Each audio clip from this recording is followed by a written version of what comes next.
गजपति जिला उदयगिरी ब्लॉक अंतर्गत रामगिरी ग्राम पंचायत सम्मिलनी कक्षठारे आज ग्राम्यमुखी प्रशासन सह संयुक्त जन अभियोग शुणाणी कार्यक्रम अनुष्ठित हो जाइछि।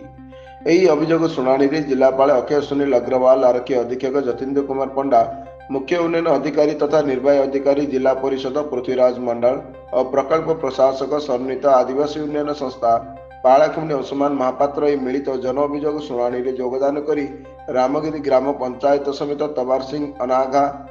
सुगलड़ा और महेंद्रगढ़ ग्राम पंचायत समुदाय मोट 53 गोटी अभियोग पत्र ग्रहण करथिले।